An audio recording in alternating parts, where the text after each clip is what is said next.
I did not think that this would have happened at this time, right?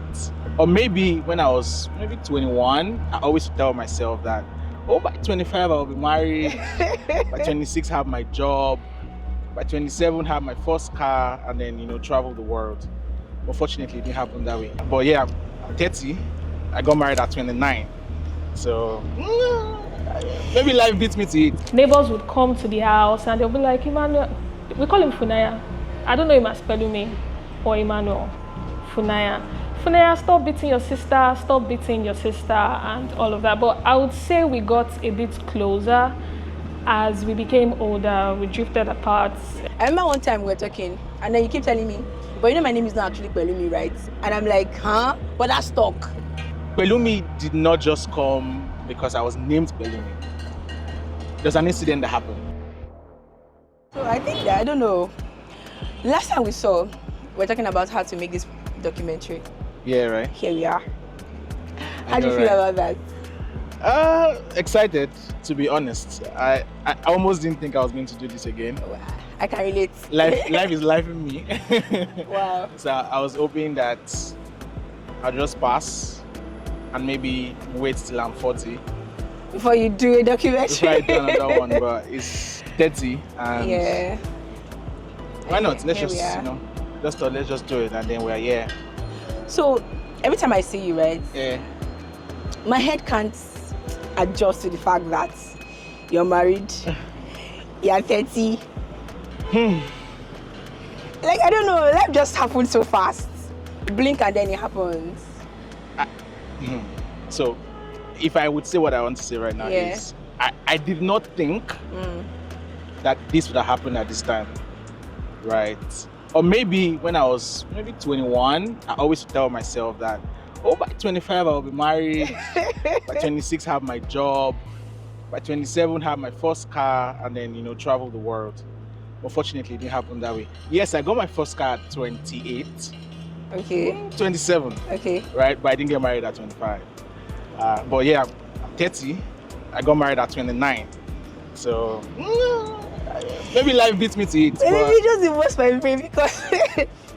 So I remember one time we were talking, and then you keep telling me, but my name is not actually Pelumi, right? And I'm like, huh? But that's talk. How did you? And then I figured you're Igbo. How did that come to be? Okay, so see this way. I'm Delta Igbo. Okay. Because I'm from Delta State. Right, and your channel. But Pelumi did not just come because I was named Pelumi. There's an incident that happened. But before that incident, I was fortunate enough to meet a very wonderful person. Yeah. And this happened when I was in Kebbi. Right, I was 7 at the time. I was 7. Okay, yeah. 7. And I met this very amazing guy. His name is Pelumi. So now, the how we met didn't make sense. Okay. Because at the time I had this girlfriend of mine, and I think he liked that too. so I go to my girlfriend's house sometimes and I see him there, and then flip it. His own girlfriend became my friend. What's going on here? Do you get? So I did not know she was his girlfriend too. So we were friends. He was also friends with my girlfriend. Yeah. And myself and the other girl broke up. Then I became so close to his girl, and then I realized that, oh, she's his girl. I'm like, I used to hate this boy. And we became so close. I had one of my biggest ever experiential marketing events in Kebbi. I threw an event called Music Meets Chow, and it was both of us. We powered it so much that it was so big for coppers. We enjoyed it. So that friendship kept going till we got to Lagos, and this guy became so much of a pillar for myself. Yeah. We both became pillars for each other, and it passed. Wait, no. I just. Did you say it passed? Yeah, it passed. So I think that's something I don't want to always talk about, because explaining to people is taking me back to something I don't want to ever be in. Oh, wow. So I'd lost people, and to be fair, I have lost people, but that one hurts me so bad. It hurts me because I had a very difficult time in 2020, and he was there, right? Oh. He was always available. We had this crazy dream. He always tells me that he's going to be one of the biggest sound engineers in the country. because he's so good at what he does. You know, he always talks about life. He always tries to push me, you know, guy, do this, you can do that, you can, you know. And he went to work out one day, came back home with pains. And the next thing I'm hearing is, G Alpha, I'm in the hospital, come and see me. And I remembered going to the hospital with so much excitement that, oh, my guy is going to, you know, come out of this thing. And in like a month, I'm hearing that the same person that I'm hoping to reconnect with had just passed. He passed on the last day of December 2023. Oh my God. So it broke me. Do you understand? And because people always think that we're like very, very cool guys. I picked on his name even before he passed. So Pelumi. So when he passed, the name stuck on me. And I know that it's someone I don't ever want to forget in my life. Wow. I don't think I want to ever forget. And I know as humans, we have this tendency to move on from things so quickly. It's not our fault, it's just how we're made. Yeah. Where something happens and in the moment, you know, you're still trying to bask in it, and over time you just move on. But I just wanted to ensure that I have him always in my memory. So for every time you call me Pelumi, it just takes me back, and in that moment, I just want to think about him, and then so that was a catch for me. Wow. Wait, hold on. Am I the only one called Pelumi? No, you're not the only one. A lot of people call me Pelumi. That's actually crazy because when we first met, I think that was in 2022. Or 22? Yeah. Yeah. It was 2021. 2021. Yeah. And I asked you what your name was. You said Pelumi. Yeah. Then I see your email and stuff, and I'm like, I'm saying if like it doesn't. Yeah. What's your actual name? State for the record. State for the record. What's your full name? So I have a Yoruba name, so that you're not mistaken. So, who are you, this guy? I'm an anomaly. So my name is Emmanuel. Okay. My surname is Michael. Okay. Then my Delta name is Chuku from Naya. And I have a Yoruba name called Oluwafemi, given to me. Long story. And then I have taken on Pelumi as my name. So, that's actually now crazy. The beautiful thing about it is everyone in my life has a different part of me and a name that's tied to it. I like that. Do you understand? Yeah. So at every point you meet me, there's a segment, there's this side of me that you have and the name that's tied to it. So it's for people who get so close into my space that understand the entirety of it. Also, you now know me as Michael Emmanuel Chuku from Naya. Pelumi. That's crazy and that's so deep. To be honest, that's actually so deep. So I know that part of Pelumi because I mean I get to experience you, and it's actually crazy how I feel like you should tell me this story again. Yeah. So how did you get into marketing? Long story. I feel like I should always prepare that everything about you has a long story to Everything has a long story, and that's what scares me about telling my story because it's a lot. Okay. So it started in school. Let me put it this way. So I'd always want to become an aeronautic engineer. Which one is aeronautic engineer? Fix planes. Huh? In this country? That's what I said I've always wanted to be. As a child, if you ask me, that would be it. Yeah. And Nigeria happened. And then I understood I was living in this delulu. One, my father is not a billionaire. Two, traveling is going to be like crazy. So I had to, like they always say, cut your coats according to your size and material. So my dad is an electrical engineer, and you know he has always wanted someone that would be in his line. So I tried writing down, doing post-UTME. They don't give me electrical engineering. They did not give me. So fortunately, Olabisi Onabanjo gave me computer science. Okay. So I said, okay, computer science, let's go in. And I started on the level, it made sense. So on the level I got bored. Because my school wasn't even teaching like coding and all of that. It was Fortran and some stupid shit on the board. So fourth year, I met this lady, Toby Badmos. And you know, she was in the room with a couple of my friends. We were talking about advertising, copywriting, you know, brand identity design. And it caught my eye. I was interested. So I started reading about copywriting. I started reading about it, how how did this come to, because local me, when they say copyright, I thought it was that copyright they said after movie.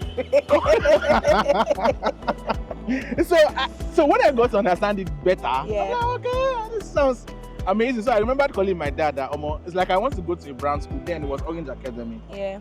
My father said, if I knew I wanted to go to a brown school, why didn't I tell him so that he would not pay my school fee? So that I can take the entire money and give it to me. Like, why did I wait till I was... It took you 5 years or 4 years to... remember that I want to go and do... Yeah. So when I got back to Lagos, I was in a circle of my friends, and being around my friends molded my mind, started reading about stuff. Fortunately, I had a friend of mine who was also very good at copywriting, so he started putting me through, and I started internship at the company. Copywriting, we're writing radio jingles for some companies. I don't want to mention companies, anyways, some of them at the time. Then I went to serve and came back.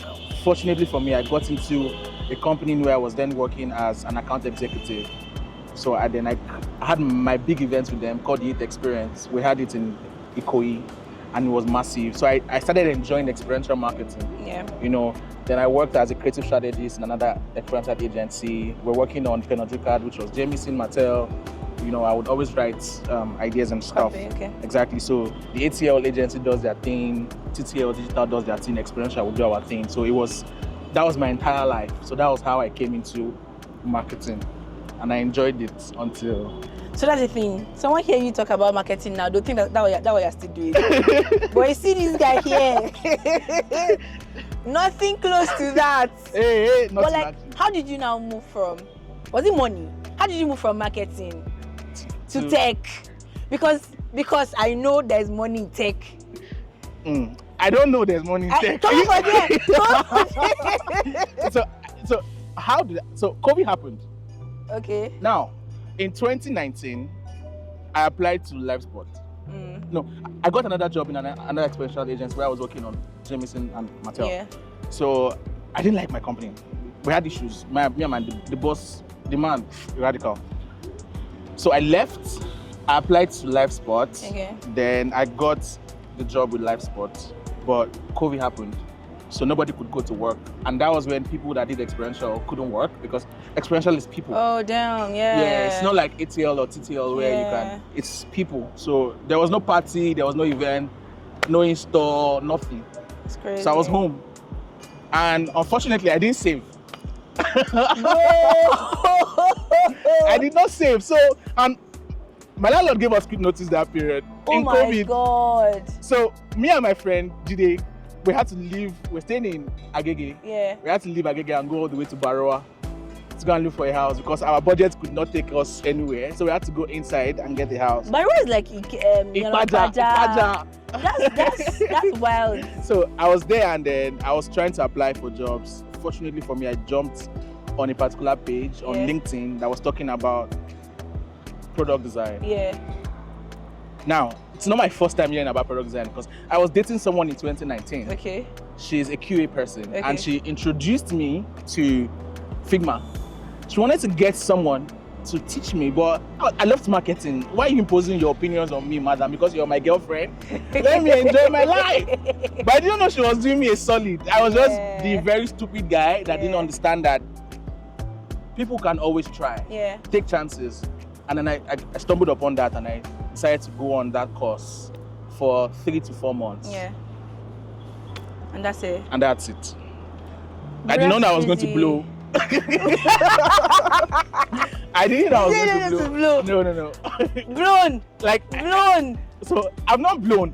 I beg. But I feel like in the course of talking about in this edit of this video, talking about I'll put pictures of your community engagements. I'll put it there. Your LinkedIn used to blow up. Even my LinkedIn, I didn't stop really engaging because I just got tired of everything. And I think I'm getting to that point where I feel my mind is telling me to pivot. But I don't know yet. Don't sell cars. Are you going into real estate? So maybe my mind is telling me to just travel the world and talk. That's something I like about you, though. When you speak wisdom. Like no cap. I feel like I enjoy having conversations with you. And when you told me I was going to be doing this with you, In my head, I'm like, na Pelumi, na my guy. You always spill wisdom 247. My name is Esther, and Emmanuel's sister, only sister, in fact. Growing up with him, I do not have so much memories of him, but I can remember that we used to fight a lot. We never were a close-knit family where we would say, oh, my brother, I love my brother. I don't think we've ever told each other I love you, ever. But I know vividly, neighbors would come to the house and they'll be like, Emmanuel, we call him Funaya. I don't know him as Pelumi or Emmanuel. Funaya. Funaya, stop beating your sister, stop beating your sister, and all of that. But I would say we got a bit closer. As we became older, we drifted apart. Everybody went ahead doing their own thing. And then we just became close. I don't know how. I don't know why. He's not the best behaved, but we became close, and he's a cool guy. We became closer in 2019, I would say, yes, 2019, because I remember I went for training, got back, I started working. He would call me, sis, what's up, I need 10K. Please don't tell him I said this, but he would call me, I need 10K, I need 20K.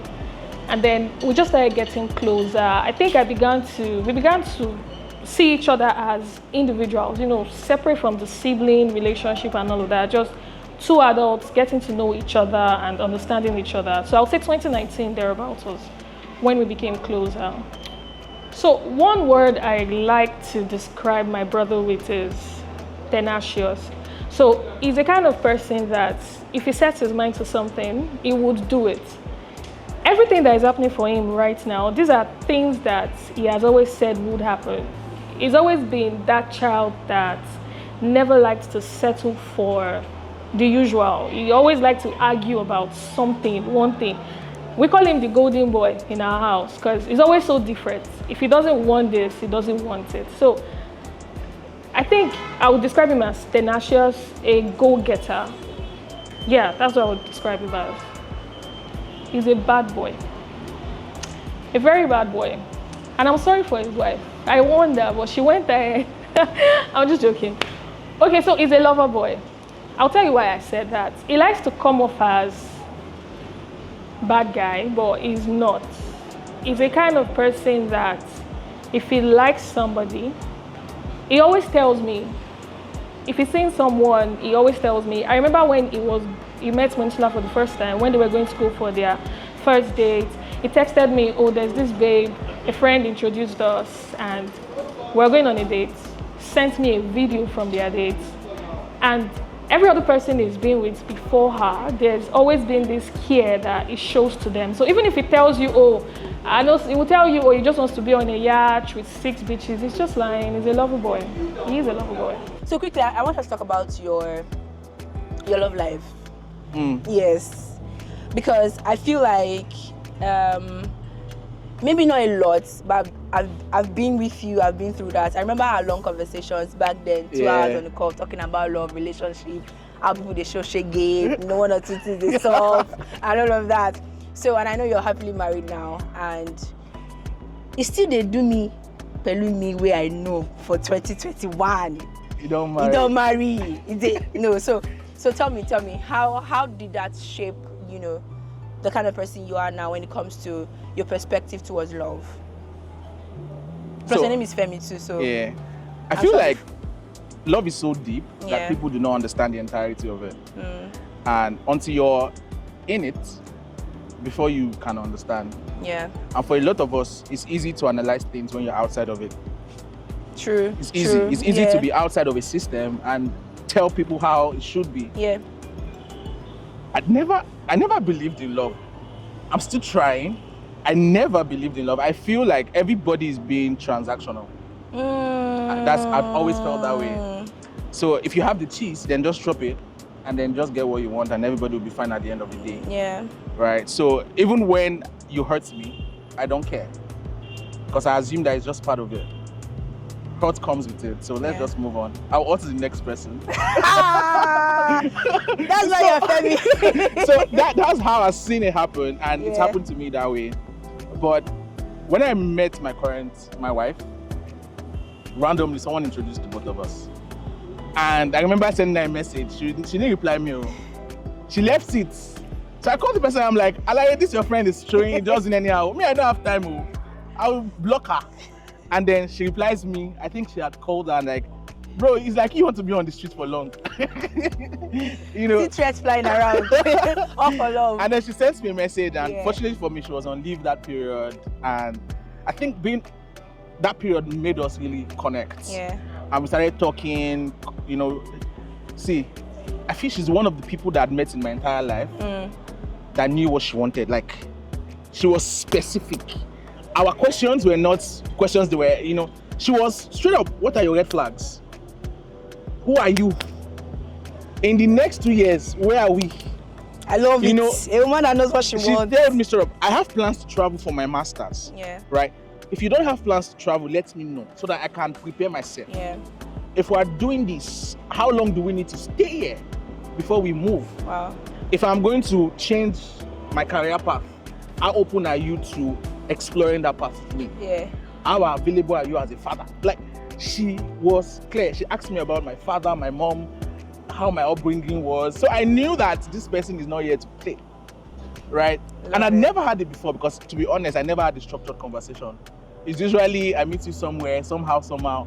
Unfortunately, we have one or two together. Our relationship life starts like that. In between, I realize that you're a terrible person. You realize I'm a terrible person too, and we'll break up. So, but that sort of made me realize that, oh, something about this chick. And when we started dating, I now understood what they said. Love perseveres. Yeah. Wow. Love is long suffering. Wow. Wow. You know, if you see those definitions happen in real life. I was seeing it. Like, we'll have some quarrels.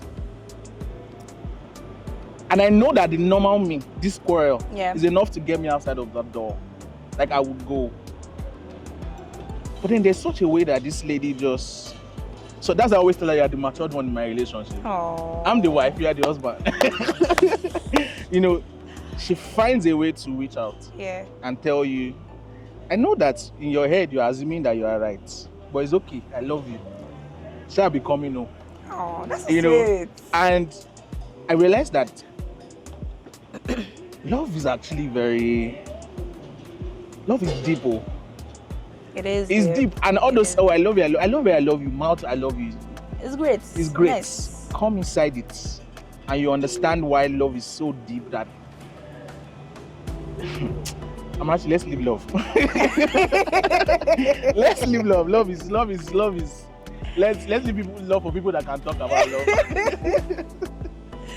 So exactly interesting talking to you about it, because I remember one time, I think you called me about the whole relationship thing. You're just broken up and you're like, I'm tired. Yeah. Like you're done. Like you're not doing it again. Like what happened? What is it?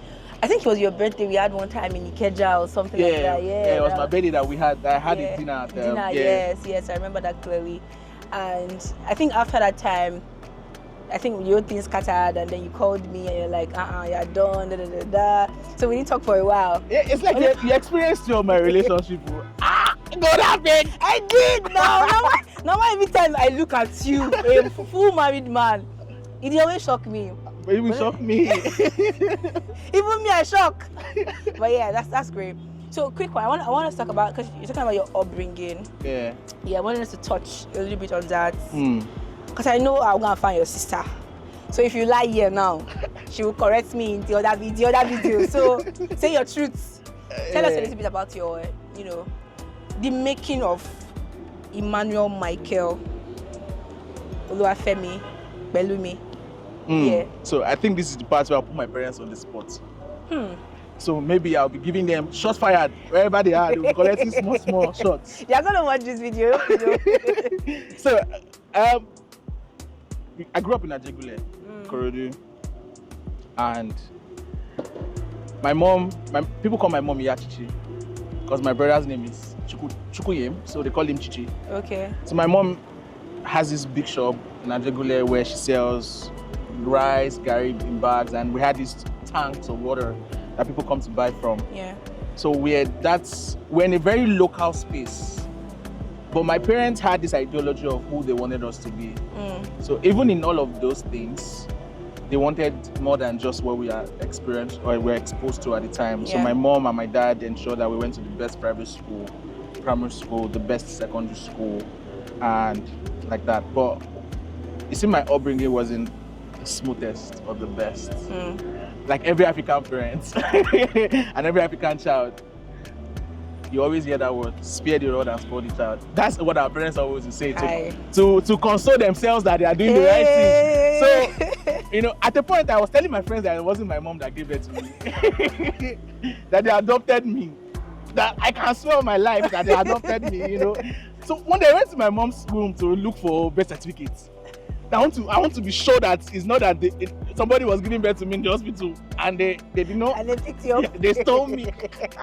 You know, but I realized that I had two parents that were trying their possible best to be available, and they were to their best capacities. Right? Yeah. My mom works, my dad also works. Yeah. So, but they tried as much as possible to be available for us. And yeah, that was it. But one thing that struck me so much was I knew that I didn't want to become one of those people that I used to see every day. Yeah. I don't know if you understand. Like every day I see this kind of guy, this kind of lady. This guy leaves school and the next thing is a conductor. That guy leaves primary school or secondary school, the next thing is smoking marijuana. Or doing POS. Or, do you understand? He's in one street Kiosk, somewhere, yeah. just, you know. I knew that, no, this was not what I wanted. And my parents were very, very intentional. So after school, Yeah. you would go for 3 lessons. Oh, wow. There was no time to play. Now, the worst part was, if my mom sees me with a girl, she'll beat me like mad. Yeah. So, African parent signature. beats me like crazy. My mom will see me. My mom will beat me like see, Amma. My mom will always tell me that I have a tendency of being so terrible at this thing. Having too many girls around me, and she does not correct it now. That it will be a problem. It became the problem. Your mom foresee. She knew. But I would always go for lessons, come back home. My parents don't give us the breathing space to mingle with people in our vicinity. Yeah. Right? So it was like that. But I know that my parents tried. And to be fair, they actually did try to get us to where we are now. Get me to where I am. Look at you. Congratulations, my man. Shout out to my mother and my father. Even though on some days, I used to be like, they are not my father, they are not my mother. I can understand that. And then sometimes I think we need to also give them grace because nobody really taught them how to raise kids. No. There was no masterclass, no manual. There's no Instagram followers to check and Most say. of them came from their villages to the city. Yeah. Their uncles or their aunties brought them here. They experienced hardship too from their siblings. And then they became parents. Yeah. So, like I always tell people that you're only as knowledgeable as the things you're exposed to. Yeah, actually. You can't be more than what you're exposed to. Yeah. So that's it. So whatever they were exposed to became their reality, and that was what they wanted. Yeah. So if they had seen their aunties or uncles have children that traveled abroad and came back and Yeah. that was how they wanted their life to be. And that was There was also something you said that I really liked that your parents did.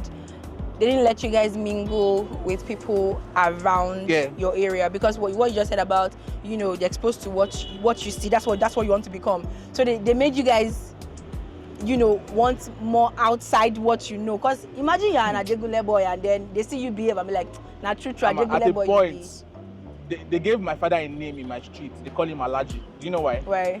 So when they come out to play ball, let me and my brother. So I'd always want to come and boys that used to watch my parents. They are coming Which from one is aeronautic? Bad boy. So they'll be running. In this country. That's why I said I've always wanted to play. As a child, if you ask me, that would be. And they see my brother who go inside with face, clean up, act like no. We just came back from school. Crazy. But my dad will always be my dad now. You can't outsmart a street man too now. Yeah. You look at you, you will check. So my dad will check here. So I'm like, don't you criminal. It was. I think taking things again. Yeah. I realized too that it was worth it. It was worth it. But there's some things I won't do with my child. Yeah, I have mine. Yes, I was gonna ask you that. What are the things that what are your takeaways from the way your parents raised you? Like the things you'd be like, I think I'll keep this one. I think I'll not keep this one. Yeah, I think one thing is I allow my child express. I will never have. So there's one thing as your child sitting there with you and telling you this is what I want to do. Yeah. There's another thing as looking at your child so condescending and making them feel like you're still a child. See, there were certain things I wish I'd done early, and I wish my parents gave me grace to try. Yeah. Maybe I don't blow. Things like what? Talk your mind.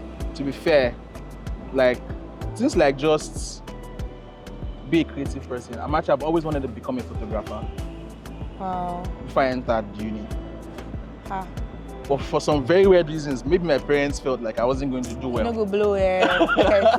But I'd always loved it. I'd always loved to just create. I loved to create, but maybe my dad thought maths was better. Or my mom thought being a banker was the thing. Did you ever work in the bank?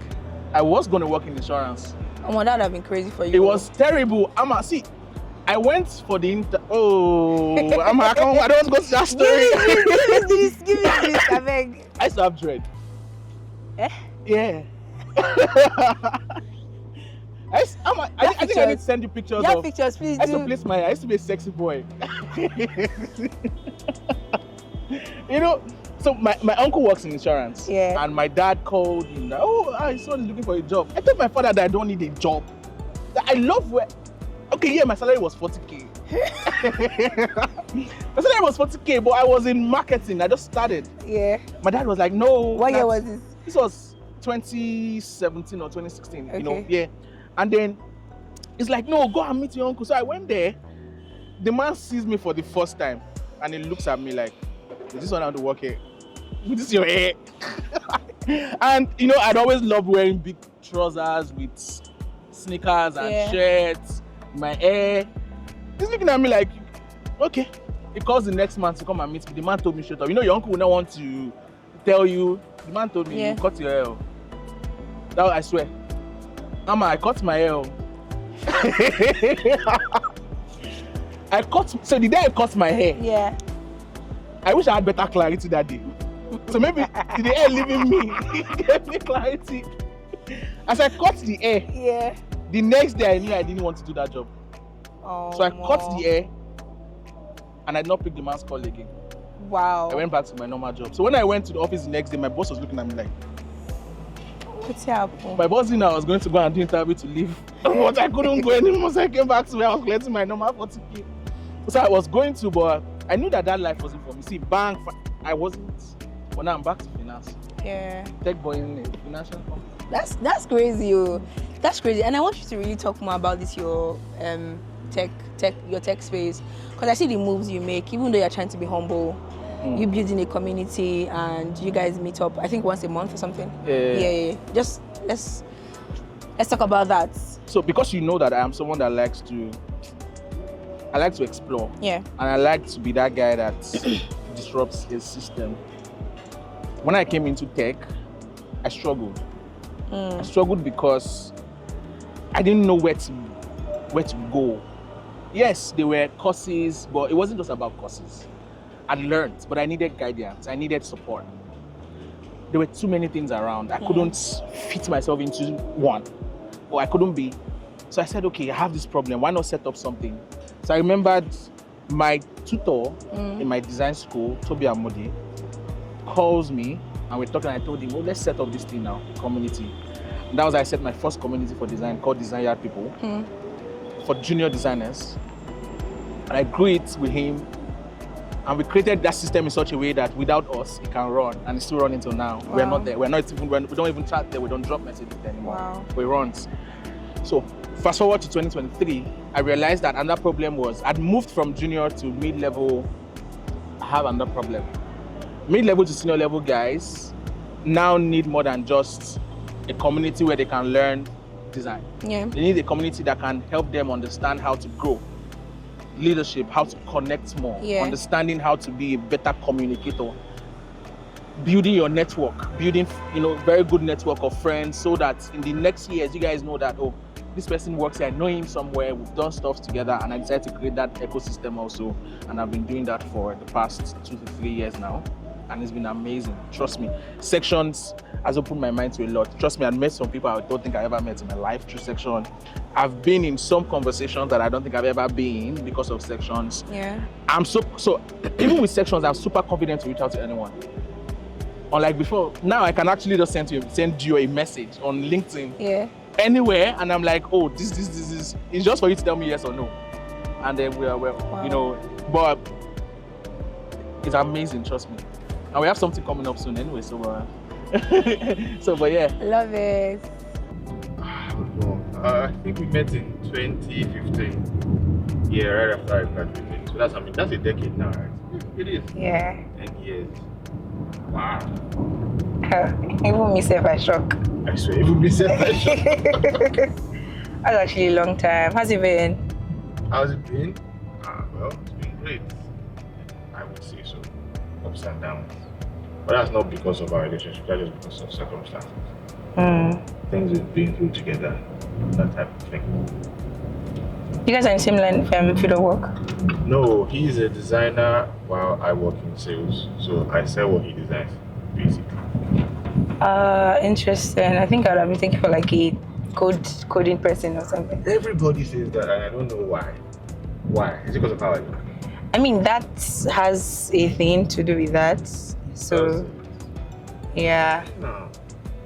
Funny how when we met, we were not in tech. He was in marketing, I was in marketing. He was doing the experiential side, I was doing the digital side. Huh. Yeah. So I think that was what even made us talk in the first place. Like mutual interests. So how'd you guys meet? Like, what's the story there? It was I don't know if I should say this story. Please, by all means. Not a good story. So I think our mutual friend was worried about something. So that was why I was there. But he was there because they've known each other since school. Okay. So I was there more like to support, right? Support this mutual friend with whatever they were going through. Yes, no pronouns. Just so you don't know who it is. Wow. So I was there to support whatever they were going through. Okay. And then It's already. So yeah, that's why I was there, and that's how we met. I think that's the best I can do. Wow. And this was in 2015. Yeah, this was in 2015. So like, tell me, like, what you guys have been through together. Like, give me like highlights. What we've been through. I don't know if I can say these things. You have to. Like, that's the point of this interview. Okay, we've been through prison together. For real? That's what I can say. No, for real. Like literally, like in actual prison, or like just like life prison. I don't know. What is the difference? Like they locked you guys up. Pelumi never mentioned this. I'm not supposed to. No. So you've known Pelumi like for like a decade, yeah? What's that one thing you've seen him outgrow in that last year? Outgrow. I don't think the word would be outgrow. I think it would be modify. In terms of he knows how to make himself better. Like for example, if he's doing something that's not working. Wait, they said no U-turn. Yikes. That means I have to go forward. Yeah. That's sad. But okay. I have seen him change things about himself to get better. I have seen him stay literal nights and days in front of a system trying to learn something to get better or to stop something that he thinks is not making him move forward. That kind of thing. So I wouldn't say he outgrows certain things based on what he thinks is better for him or where he thinks he needs to be at that certain time. And how he does it is, study, read, ask questions. He's very big on asking questions. He's a very, I would say I'm the introverted one. He's the extroverted one. So he's a people person. Yeah. I don't think I am. I'm not actually. Let me say I don't think I am. I'm not a people person. I'm more of the quiet person that you would assume is a developer, even though I'm not, like you did. What? Yeah, you assume I'm a developer now. Yeah. Exactly. So I only talk when I'm working, which is why I'm in sales. But he's a people person. People naturally gravitate towards him. So, I was going to ask you, I see the kind of friends you have, and it's so weird. They are different characters of people. And I'm like, how do you tie that to who you are? Like, your friendship, the people you have around you. Yeah. They're not a lot, but I see like a few of them. So for those that know, Yeah. I hold friendship dearly. Yeah. So because I know that I can be so nonchalant sometimes, and it's easy for me to make very silly mistakes, I entrust myself with my friends That's actually to put me nice. back in check. So which is why I'm very intentional about friendship. I don't just want to be with anybody. Yeah. I don't need you to be a yes man with me. I don't need you to be normal. I need you to be firm. I need you to understand when the tide switches and understand where we are at that moment. And my friends understand it properly. So if I meet you, like I say, your dress style, my friends have good dress style. I can tell. Do you get? I can tell. And they're smart and they're doing well in their career. So if pretty much they're a representation of who I am. So when you see my friends, you can tell that they have their individual personalities, which is fine. Yes, people make mistakes. They make their mistakes, silly ones too. But I love that they are my friends, and I don't think I would trade them for anything. Oh wow, it's interesting. That's really interesting. Which brings me back to how we started the conversation about your friend Pelumi. Wow. Pelumi's death happened in December. I couldn't process it until March.